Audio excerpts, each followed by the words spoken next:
Hello friend, welcome back to my channel. চলে এলাম নতুন আরও একটি ব্লগের ভিডিওর সঙ্গে। তো কেমন আছো সবাই? আশা করছি সবাই সুস্থ আছো, ভালো আছো। নতুন ভিডিওতে সবাইকে অনেক স্বাগত। প্রতিদিনের লাইফস্টাইল যতটা আমি যা করে থাকি, রান্না বান্না এগুলোই শেয়ার করে থাকি। সঙ্গে থাকো, দেখতে থাকো। দিনের মতন সব কাজ কমপ্লিট করে চলে গেছিলাম মর্নিং ওয়াক। সেখান থেকে এসে ফ্রেশ হয়ে সোজা রান্নাঘর। স্কুল আছে ছেলের, ওই জন্য তাড়াতাড়ি উঠে পড়ি এখন। তো রান্নাটাও তাড়াতাড়ি সেরে নিতে হয়। এটা আজকে করছি ফুলকপির পাতা বাটা। তার জন্য কালো জিরে ফোড়ন দিয়ে, তেলের মধ্যে শুকনো লঙ্কা কালো জিরে ফোড়ন দিয়েছি। তারপর রসুন পেঁয়াজ, কপির পাতাটা সিদ্ধ করে নিয়েছি, ভেজে নিয়েছি। আর এই যে বাটা হয়ে গেছে, এখানে হচ্ছে চিনেবাদাম বাটা করেছি, আর কপির পাতা বাটা, উচ্ছে কুমড়ো ভাজা। ভাতের মধ্যে আমলকি দিয়েছি। আমলকি শীতকালটা খাই, খুব ভালো লাগে। তারপরে ছেলের জন্য ডাল সিদ্ধ খেতে পছন্দ করে ছেলের, আর আমার জন্য ডিমের কারি। আর এই যে বরের জন্য করেছি আলু পটল পনির দিয়ে তরকারি, নিরামিষ ওর জন্য। তো এক এক দিন এক এক রকম করি পনিরের তরকারি। তো আজকে আলু পটল পনির দিয়ে করেছি, শেয়ার আর করলাম না। তারপর সকালে চা বানিয়েছিলাম। তো আমি লিকার চা খেয়েছি, আর এই যে বরের জন্য দুধ চা হচ্ছে। আমার জন্য লিকার চাটা আমি ঢেলে রেখেছি। তারপর কিছু মুদি দোকানের কিছু জিনিস, মাসের বাজার কিছু বাড়ন্ত হয়ে গেছিলো, তো সেটাই আবার কিছু নিয়ে এলাম, অল্প কিছু। এখানে সব কিছুই আছে, আবার একটু সবজিও আছে। তারপর কিছু সস আছে বিরিয়ানি চিলি চিকেন করার জন্য। তারপর আজকে হচ্ছে গুড়ের পায়েস করব, শীতের শুরুতে প্রথম আজই করব। তো এই জন্য ফল টল সব কিছু মিলিয়ে আজকের এই বাজার। তো তারপর আবার এদিকে সন্ধে টন্ধে দিয়ে ছেলের জন্য টিফিন করব। তো পাউরুটি এনে রেখেছিলাম ওর জন্য। পাউরুটিটা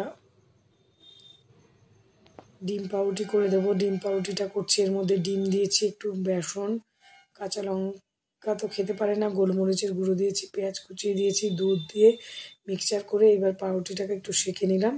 তারপর খুব বেশি তেল দিলাম না, কারণ তেল তো স্বাস্থ্যকর নয়, সেই জন্য অল্প তেলের মধ্যে দিয়েই করছি। তবে ভালোই হয় এইভাবে খেতে, খুব ভালো হয় খেতে। ওরকম করেই দিলাম ওকে সন্ধ্যের টিফিন। আর আমি সন্ধ্যের টিফিন সেমন কিছু ভারী খাবার খাই না, ওই চা বিস্কুটটাই খাই, বা কখনো খিদে পেলে মুড়ি খাই। তো এটাই করলাম ওর জন্য টিফিন। তো ওকে দিয়ে দেব। তারপর আমার যা কাজ থাকবে, রাত্রেবেলা একটু আজকে পায়েস করব, গুড়ের পায়েস, শীতের শুরুতে প্রথম। তো তোমাদের মাঝে একটু শেয়ার করব আমি যেভাবে করে থাকি। আমি আমার মতন করে শেয়ার করব তোমাদের মাঝে, সঙ্গে থেকে দেখতে থেকো। আর ছেলের টিফিনটা দিয়ে দেবো, তারপরে করব সন্ধ্যের চা বিস্কুট খেয়ে পরে করব। এই ছেলের জন্য রেডি হয়ে গেছে, এবার নামিয়ে দিচ্ছি, প্লেটে সাজিয়ে দিলাম।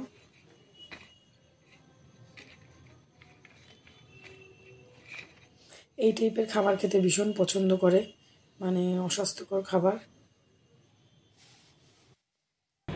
তারপর রাতে চলে গেছিলাম বাজারে, একটু দরকারে কিছু আনার ছিল। তারপর বাজার থেকে এসে তবে রাত্রেবেলা পায়েসটা করব। তো বাজার গেছিলাম বলে একটু তোমাদের মাঝে একটু শেয়ার করলাম। বা মুদি দোকানের কিছু জিনিস আছে, সেগুলো এনে তবে আবার গেছিলাম নিয়ে আসতে। যেহেতু সকালে স্কুল আছে, সবজি একটু আনতে গেছিলাম। তারপরে যে দেখো পায়েসটা আমি যেভাবে করে থাকি, চালটা একটু ভিজিয়ে রেখেছিলাম 10-15 মিনিটের জন্য, ভিজিয়ে রেখে ধুয়ে ভালো করে ঘি দিয়েছি প্যানে, ঘি দিয়ে ভালো করে ভেজে নেব। এদিকে দুধ ফুটছে, দুধটাকে ফুটতে দিয়েছি। আর এবার ভাজা হয়ে গেলে চালটাকে দিয়ে দেব, নুন দিয়ে হতে থাকবে। তারপর তো যেমন করে পায়েস করে সেভাবেই করেছি, কাজু কিশমিশটাও দিয়ে দিয়েছি চালের সঙ্গে। আমরা যেমন পোলাও করি ওইভাবে ভেজে নিচ্ছি, কাজু কিশমিশটা ওইভাবে দিয়ে দেবো। তো চলো সঙ্গে থেকে দেখতে থাকো। কেমন লাগলো কমেন্ট করে অবশ্যই বলবে। আমি এইভাবেই করে থাকি, আমার এইভাবে যেন ভীষণ ভালো লাগে খেতে। যারা এখনও এইভাবে করোনি একবার ট্রাই করে দেখবে, খুব ভালো হয় এইভাবে খেতে। গুড়ের পায়েস তো ভীষণ প্রিয় আমার। এবার কাজুটা দিয়ে দিলাম, তারপর কিশমিশও দিয়ে দেবো।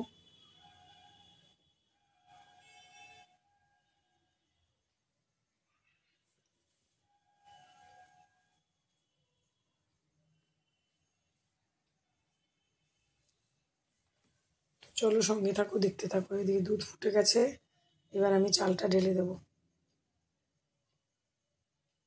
এখানে আমি 1.5 কেজি দুধের পায়েস করছি, আর 100 গ্রাম মতন চাল দিয়ে আমি 100 গ্রাম থেকে একটু বেশি, সামান্য বেশি। আর এদিকে রাতের জন্য ঘরে দুধ খাবার জন্য, ছেলের জন্য, আমরাও খাই, তো সেটাও গরম হতে দিয়েছি, যদি লাগে আবার একটু দেব।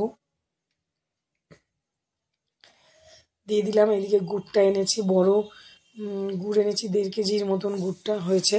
এবার মাঝে মাঝেই তো পায়েস করি, সেই জন্য লাগে, আর ওই জন্য গুড়টাকে একটু ভেঙে নেব শিল দিয়ে, শিল বা নোড়া দিয়ে, নোড়া বলে মনে হয় এটাকে।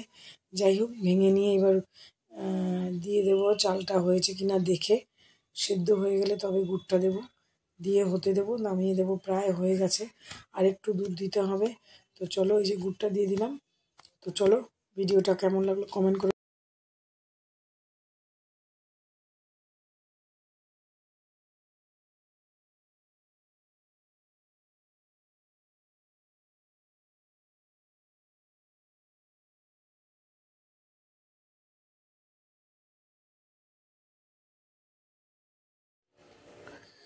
ভালো করে নাড়িয়ে চাড়িয়ে মিশিয়ে নিলাম গুড়টাকে, আরেকটু হতে দেব। গুড়টা যতক্ষণ না গলে যাচ্ছে ততক্ষণ হতে দেবো, আর নাড়িয়ে চাড়িয়ে যেতে হবে, কারণ নিচে না লেগে যায়। প্রায় হয়ে গেছে, অনেক পরে এলাম। এবার গুড়টা প্রায় গলে গেছে, কিশমিশটা দিয়ে দিলাম। এবার হয়ে গেছে, এবার নামিয়ে বাটিতে বাটিতে ভাগ করে নেব। ব্যাস, তারপর ঠান্ডা হলে ফ্রিজে রেখে খেতে ভীষণ ভালো লাগে। গুড়ের পায়েস কারা কারা খেতে পছন্দ করো কমেন্ট করে অবশ্যই বলবে। আমার তো ভীষণ প্রিয় গুড়ের পায়েস। তো চলো, ভিডিওটা কেমন লাগলো কমেন্ট করে অবশ্যই বলবে। এতক্ষণ আমার ভিডিওর সঙ্গে থাকার জন্য সবাইকে অসংখ্য ধন্যবাদ। এইভাবে আমার পাশে থেকে চ্যানেলটাকে এগিয়ে নিয়ে যাবে। তো চলো তাহলে, আমার আসবো নেক্সট দিন নতুন কোনো অন্য ভিডিওর সঙ্গে। ভালো লেগে থাকলে অবশ্যই একটা লাইক করো, কমেন্ট করো, সাবস্ক্রাইব করো, পাশে থেকো। তো চলো তাহলে, আজকের মতো টাটা, গুড নাইট, সবাই ভালো থেকো। পায়েস কমপ্লিট। এই যে পাত্রে ঢেলে নিয়েছি, বাটিতে ঢেলে নিয়েছি। তো চলো টাটা।